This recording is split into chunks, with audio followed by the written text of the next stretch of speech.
collected the tools and left his home hub. Part 2.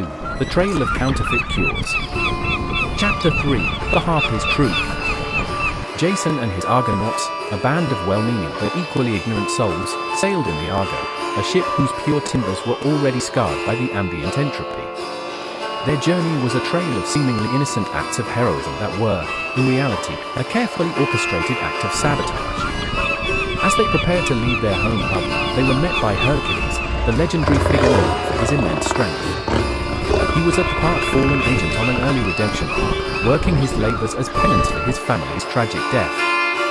He deferred the leader role to Jason, stating he could venture out at any time but would assist while going the same direction, acting as an ArgoUber passenger, paying for his high-value transport with his services as security.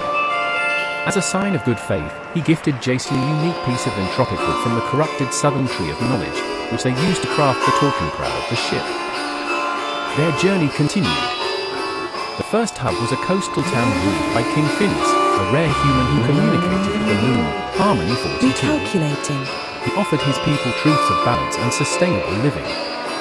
But the air was thick with the psychic noise of the Harpies, Nycto's dragon persona, Phinesius, twisting the king's words, making his loose rules seem more beneficial. The contradictions led people to choose the easier path. So which is it? Moderation is key. Or you only live once, send it brah.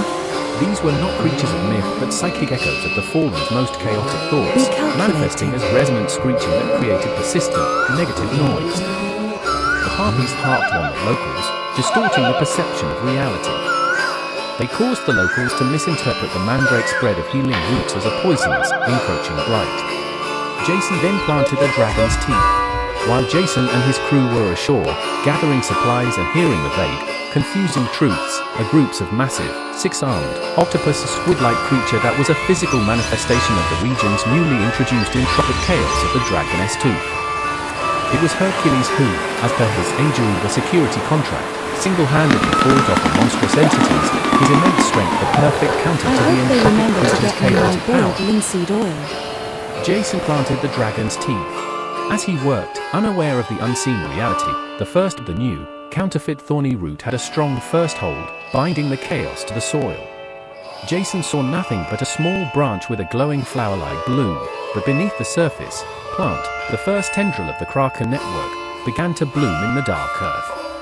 When the Harpies flew off, creating a momentary respite, the locals mistakenly believed that planting the dragon seed saved the day. Jason, in his ignorance, did nothing to correct their flawed assumption. Unbeknownst to him, this was not a victory but a crucial act of narrative sabotage by the fallen, who saw the successful suppression of a entropic act as a greater victory than a simple physical conquest. But with each planting, the ley lines became more entangled, and the trials that followed were more difficult due to the additional golem spawn hubs appearing encountered a consequence of a dragon seed planting. And, if you will look to the starboard side of the Argo, you just may catch a glimpse of some terribly horrible-looking monstrosities. The wooden navigator on the prow, her eyes wide with a look of serene, yet profound worry, watched over the ship. She was a now silent, beautiful observer, her wings tucked in close to the weathered wood of the hull in hopes of not attracting the intruding beast's attentions. From her vantage point, she could see the dark, shifting masses in the water. Jejanese, octopus squid creatures of raw, entropic chaos, began to walk around the Argo. Their tentacles were a tangle of darkness against the blue water, a stark contrast to her own finely carved features.